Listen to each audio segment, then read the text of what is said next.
Hey, coucou, j'espère que vous allez bien. On se retrouve aujourd'hui pour un point lecture. Alors, j'ai 4 lectures à vous présenter. Une que je n'ai pas en physique, parce que j'ai rendu le livre, c'était La femme de ménage, donc je mettrai l'incrustation quelque part. En même temps, je pense qu'il est suffisamment connu pour ne plus trop le présenter. Je vais présenter mes lectures dans l'ordre où je les ai lues, donc il n'y a pas de préférence ou quoi. Donc, La femme de ménage de Freda McFadden, dont tout le monde a entendu parler et que je lis après tout le monde, comme d'habitude. Euh, Comment dire? Déjà, on va peut-être reprendre un petit peu l'histoire si quelqu'un ne connaît pas. On va suivre. Alors, je sais plus le livre, du coup. Comment s'appellent les protagonistes? Andrew,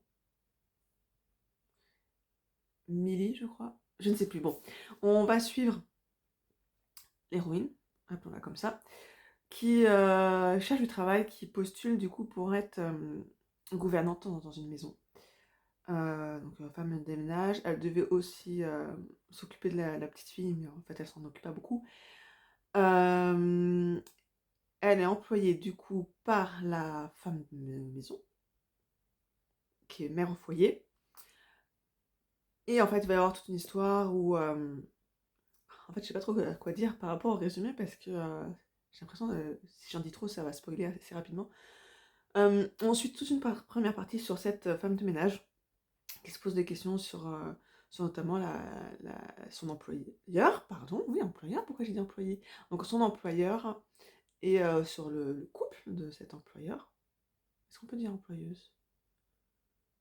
Son employeuse, comme ça réglera la question. De la petite fille. Et on va suivre une partie justement avec donc l'employeuse. Je sais vraiment pas si ça se dit, mais bon, au moins comme ça règle les choses pour moi. Et le final où ça regroupe ces deux protagonistes. Euh, J'ai pas vraiment vu le truc venir, autant être franche directement, mais je trouve jamais de toute façon quand il y a une histoire avec des meurtres, je ne trouve jamais le tueur. En même temps, je ne cherche pas, en fait, je me laisse vraiment porter par l'histoire. Je comprends pas en fait la hype qu'il y a eu autour. Je suis partie sans réelle attente, sachant qu'il y avait quand même une certaine hype autour que pratiquement tout le monde a adoré. Donc je partais, mais en me disant juste, ben, allons voir pourquoi tout le monde a adoré. Et c'est pas mauvais, je peux pas dire ça, c'est pas mauvais, c'est plutôt bien écrit, c'est assez fluide. Par contre, moi j'ai trouvé ça très long, alors qu'il est pas spécialement long comme livre, hein. Je l'ai lu en format poche, je lis ça en ce moment, je pense que ça doit faire à peu près, oh peut-être un petit peu plus, je suis même pas sûre. Très long, en fait ma fille avait commencé, elle l'avait emprunté au CD de son lycée, et elle m'a dit, oui bon en fait là l'histoire hein, c'est juste la tombe amoureuse. Je lisais, j'étais là, on peut passer à autre chose, oui ok, t'as l'impression d'avoir des sentiments pour le brave type, mais... Donc voilà, j'ai trouvé ça très long. Je ne sais pas si on appelle ça un thriller domestique, j'en sais rien, mais je pense qu'en fait c'est pas mon style littéraire. Parce que j'ai lu ce qu'on appelle, si je me trompe pas, dites-moi en commentaire si je me trompe, mais ce qu'on appelle les thrillers domestiques ou psychologiques, non, je pense que c'est pas pareil ça. Style de Liane Moriarty, en fait j'aime pas. Et je me suis ennuyée, mais mortellement. Je l'ai lu assez rapidement quand même. J'ai dû mettre 3 4 jours, pas plus. Mais parce que je voulais juste savoir en fait le pourquoi du comment. C'était pas j'ai envie d'y retourner parce que c'est tellement bien, j'y vais. Non, c'était juste pour avoir le fin mot de l'histoire. Bon, bah je ne lirai pas les suivants. Voilà, c'est clair. Ouais, voilà, je ne lirai pas les suivants. Et je ne comprends vraiment pas la hype qu'il y a eu autour. Mais bon, passons. Ensuite, j'ai lu Julien Rampin, la chanteuse de bal. Alors, pour le coup, on va suivre. Il faut que je me remette dans les prénoms là. On va suivre les jumelles sexagénaires Claude et Claudine, qui se ressemblent parfaitement. Juliette, qui est sosie de Marilyn Monroe, mais en fait elle est coiffeuse. Simon, qui est infirmier, et en fait tout ce petit monde vit dans un petit village qui s'appelle Beautemps, près de Toulouse. Euh, il y a la femme de l'ancien maire qui décède.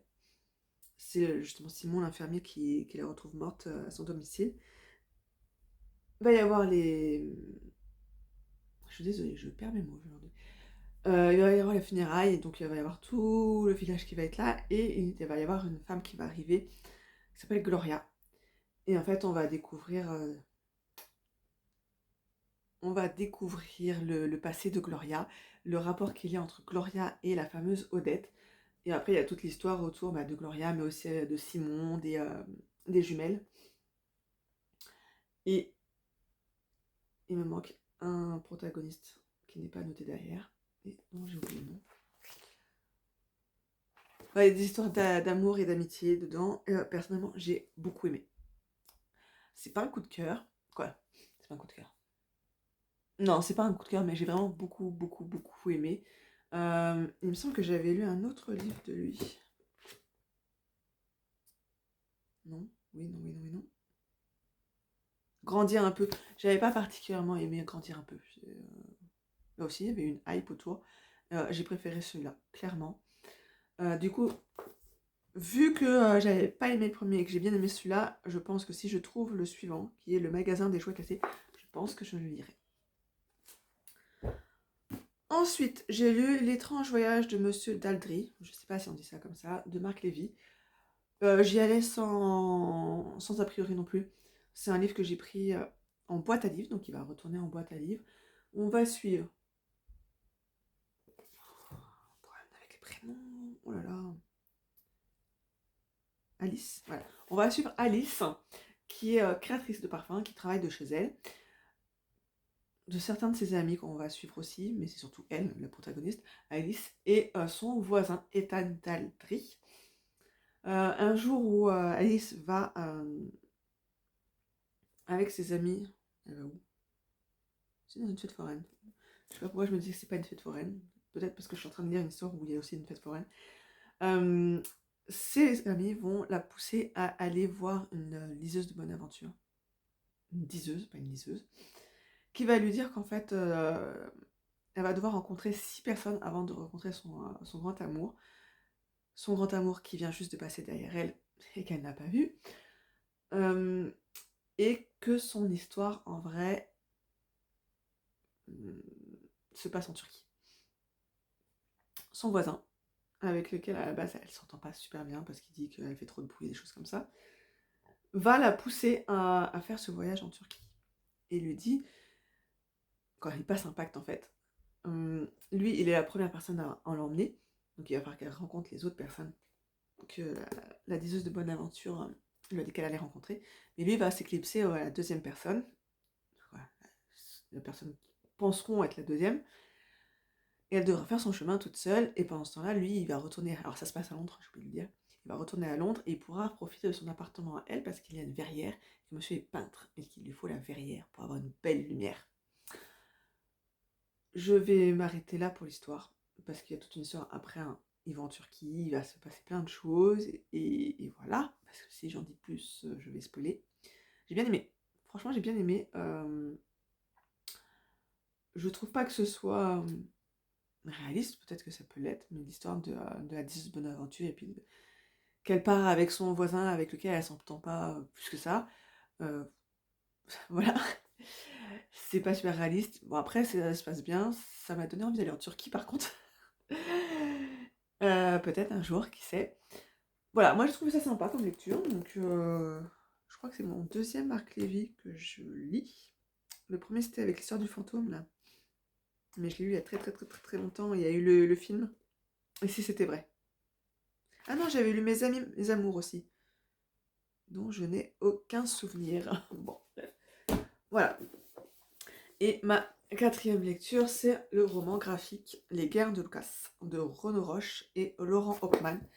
C'est le cadeau que j'avais fait à Noël pour mon mari. J'ai attendu qu'il le lise, maintenant qu'il l'a lu, je l'ai lu aussi. J'ai bien aimé. Pardon, ça me chatouille le nez. On découvre vraiment les débuts de George Lucas. Quoi, les débuts? Pas quand il est jeune enfant, hein, mais les débuts dans le cinéma. J'avais entendu parler qu'on mettait quand même beaucoup l'accent, oui non, sur le rôle de sa femme, et qu'a priori, lui, il l'avait complètement mis de côté. Il n'en parle pas plus que ça, a priori. Bon, son ex-femme. j'ai beaucoup aimé. On retrouve vraiment l'univers Star Wars, tous les aléas qu'il y a eu derrière l'écriture du scénario, derrière le tournage. J'ai appris des choses. Je suis pas spécialement fan de la Guerre des Étoiles. J'ai du mal à suivre et je trouve qu'il y a trop d'épisodes. Mais là, on parle que du premier avec comment ils ont recruté les acteurs aussi, les nombreuses écritures et réécritures du scénario. Moi, j'ai trouvé ça très intéressant. Si j'ai bien compris, il devrait y avoir une suite. Quoi, moi, je l'ai compris comme ça à la fin. Ça se lit assez vite, je l'ai lu en un après-midi. Où est-ce que j'ai cru comprendre qu'il y avait une suite? À la fin, bien sûr, mais... Il y a un dessin qui m'a fait rire. Quoi qui m'a fait rire? Et j'ai pensé au professeur dans La Casa de Papel. Où est-ce que j'ai vu ça? Non.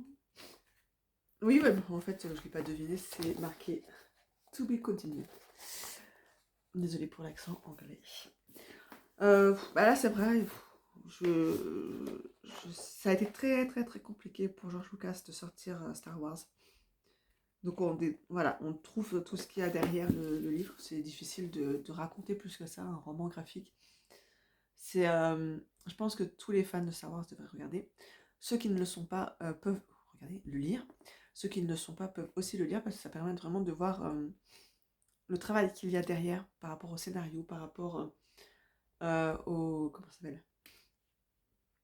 Pas au producteur. Au studio, voilà, au studio de réalisation, etc. Parce qu'en fait, personne n'a cru en son projet, en fait. Quoi, personne. Certains y ont cru, mais ça a été très compliqué, ça a été très long pour lui pour pouvoir sortir, pour pouvoir sortir Star Wars.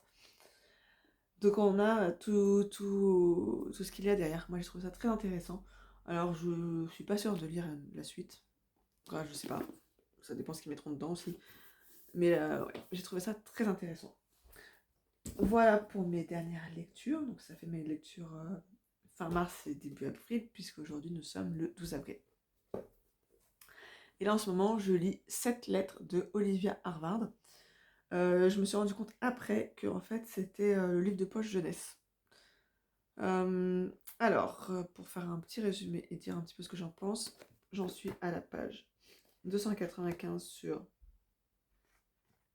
397, donc il sera fini ce week-end.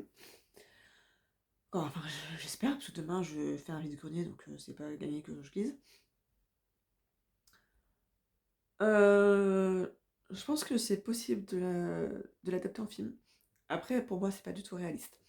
On va suivre en fait. J'ai un problème avec les prénoms, on sent. On va suivre, je ne sais plus comment il s'appelle. C'est pas marqué là. Non, bref, on va suivre un jeune homme qui a découvert le corps de son meilleur ami, Colton Crest, noyé. Et en fait, il va trouver une lettre qui explique... c'est une lettre du tueur qui lui explique pourquoi... pourquoi non. Qui l'invite à faire l'enquête. Donc rien que ça déjà... Ça, voilà. Avec ça, j'ai pas trouvé ça réaliste. Et en fait, il y a des indices dans la lettre qui lui permettent d'aller à la lettre suivante, etc. Je me suis ennuyée, je trouvais ça très long jusqu'à à peu près la page 200, la moitié, où il y avait un petit rebondissement qui m'a dit « Ah, peut-être qu'il se passe quelque chose en fait ». Voilà, et là il en est à la 6e lettre je crois. C'est pas... Ce sera pas du tout un coup de cœur, j'aime autant le dire. Après on verra, ça se trouve il y aura un super retournement qui me fera dire « Ah ouais, en fait c'était bien ». Voilà, on suit Elliot. Sa sœur Cass, la copine... Quoi, la copine, une amie d'Eliot, Lydia, qui était a priori la petite amie de Colton Crest. Donc on va retrouver les parents, on va trouver certaines choses. En plus j'ai du mal parce que je ne sais, j'ai pas compris où ça se passait. Peut-être Los Angeles, un truc comme ça. Donc là on est au jour de l'an, mais ils sont en t-shirt, etc. J'ai du mal. Je sais qu'il y a plein de pays du monde où on fait pas Noël en plein hiver. Mais du coup moi je me fais déjà mon truc, la neige, etc. Et non, en fait, sur la plage. Oui, Céline, il faut que tu te remettes dans le contexte du livre.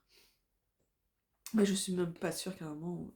Non, et puis j'ai pas compris parce qu'en fait, ils viennent de passer le bac et c'est le nouvel an. J'ai pas compris. Est-ce que le bac, on le passe pas quoi? Est-ce que là-bas, ça se passe pas le bac comme nous à la fin de l'année scolaire en juin, juillet? Je ne sais pas, ça m'a perturbée. C'est un truc tout bête, mais ça m'a perturbée. Euh, voilà, je trouve pas ça réaliste en fait, le truc des lettres. Après, il reçoit une lettre qui lui donne un lien pour une vidéo et la vidéo ça s'auto-détruit à la fin. Ils se sont crus en plus dans Mission Impossible. Voilà, ça se lit, mais pour l'instant, je m'ennuie un peu. Il se passe pas grand-chose en fait. Donc, à voir la suite. Si j'ai emprunté des livres à la bibliothèque, je vais mettre sur pause pour vous les montrer. Du coup, je ne sais même pas si je vais les lire dans l'ordre où je les ai empruntés. Les Ogres de Victor Castanet. Alors, je ne sais pas si ça va vraiment reparler. Ça commence. Ouais, ça commence. La quatrième de couverture, en tout cas, commence par ça, par la fillette qui a été tuée dans une crèche à Lyon avec la personne qui lui avait donné un truc du style de desktop ou je sais pas quoi. Et du coup, ça va parler. Les secrets de People and Baby, ce qui me fait sourire, c'est que j'ai travaillé pour eux. C'était mon 4e employeur. Voilà. Donc je l'ai pris parce que j'ai travaillé en crèche, que ça parle de People and Baby, donc j'attends pas grand chose en fait, je sais pas ce qu'il y a derrière. Mais je pense que c'est pour dire. En fait, je vais vous lire la 4e de couverture. Tout commence par un mail d'alerte en février 2022, quelques mois avant le drame qui a coûté la vie à une fillette dans une crèche à Lyon. 2 ans et demi d'investigation, 200 témoins, des lanceurs d'alerte qui risquent leur vie professionnelle, des documents explosifs démontant l'enfer du décor. Ce récit saisissant révèle les secrets de People and Baby, le premier gestionnaire indépendant français de crèche, un groupe qui pèserait 1 milliard d'euros. Mais un ogre peut en cacher bien d'autres. Un secteur qui fait bloc, des mairies complices, le sommet de l'État impliqué. Nos enfants sont en danger, nous sommes tous concernés. C'était l'auteur qui avait écrit Les Fossoyeurs par rapport au secteur des EHPAD. J'ai travaillé en crèche, j'ai travaillé pour de l'associatif, pour du privé, comme People and Baby, et pour du public. Quand j'ai travaillé pour People and Baby, c'était une délégation de service public. J'avais commencé dans cette crèche, c'était une crèche associative, mais les locaux appartenaient à la mairie. Et la mairie voulait garder la crèche, mais pas garder l'association. Donc il y a eu une délégation de service public avec un appel d'offres. C'est une cas déjà. Un appel d'offres et c'est People and Baby qui l'a eu et qui a repris le personnel. Quoi, le personnel qui voulait rester dans les locaux, en tout cas, qui voulait continuer à travailler. Je crois que pratiquement tout le monde a continué d'ailleurs. Voilà. Donc, il y a certaines choses sur People and Baby que je connais. J'ai été dans les locaux du siège social dans les beaux quartiers. Donc voilà. J'avais même pas fait gaffe, je sais pas ce qu'ils vont en dire. J'ai pas trop suivi le truc de la fillette qui a été décédée. Je sais que la personne qui lui a donné un agent. Ouais, un truc style desktop, déjà je comprends pas. Normalement, il n'y a pas de desktop en crèche. Donc déjà, j'ai du mal à comprendre ce que ça fichait là. Là, je sais qu'au moment où je tourne cette vidéo, le procès a été fait, que 25 ans ont été réquisitionnés. Non, ça doit pas être le terme, mais en tout cas, normalement, la personne qui a tué la fillette doit prendre 25 ans. Il me semble qu'il y a eu un appel, mais je suis pas sûre. Sur le truc que c'était involontaire. Alors, excuse-moi, mais t'as fait la démarche de laisser la gamine seule, d'aller chercher du desktop qui ne devrait même pas se trouver dans les locaux de la crèche, et de lui faire avaler. Quand tu dis c'était pour la faire taire, je pense qu'il y avait d'autres moyens de la faire taire. Je sais pas, lui donner son doudou, faire un câlin, la tétine s'il y a. Autre chose que de lui donner un truc style desktop. Tout le monde sait que c'est dangereux, donc voilà, potentiellement tu sais que ça peut faire mourir, quoi. Donc voilà, je ne sais pas si je vais supporter cette lecture par rapport à ce fait divers. Je mets des guillemets parce que j'aime pas trop. Donc à voir. Le truc c'est que j'ai envie de lire autre chose avant. Donc à voir, parce que je suis censée le rendre dans 2 semaines. Et j'ai emprunté celui-là qui a l'air d'une gaieté folle aussi. Un long stylo après-midi de Inga Vesper. Dans sa cuisine baignée de soleil californien, Joyce rêve à sa fenêtre. Elle est blanche, elle est riche. Son horizon de femme au foyer pourtant s'arrête aux haies bien taillées de son jardin. Ruby, elle, travaille comme femme de ménage chez Joyce et rêve de changer de vie. Mais en 1959, la société américaine n'a rien à offrir à une jeune fille noire et pauvre. Quand Joyce disparaît, le vernis des faux semblants du rêve américain se craquelle. La lutte pour l'égalité des femmes et des Afro-Américains n'en est qu'à ses débuts. Mais ces deux héroïnes bouleversantes font déjà entendre leur cri, celui d'un espoir brûlant de liberté. Voilà. C'est pas la couverture qui m'attire en tout cas, mais l'histoire, oui. Et je sais pas pourquoi, ça me dit quelque chose, donc j'ai dû en entendre parler. L'histoire me tente bien. Justement pour l'égalité des femmes, le parcours des Afro-Américains. Ça fera partie de mes 2 prochaines lectures. Mais c'est pas ça que j'ai envie de lire maintenant, donc à voir. Sinon je les rentrerai en retard à la bibliothèque. Voilà, donc comme d'habitude, si vous avez des recommandations, des idées, ou que vous voulez me partager votre avis sur les lectures que j'ai lues ou celles que je vais lire, n'hésitez pas. Je vous remercie d'avoir regardé cette vidéo. À bientôt.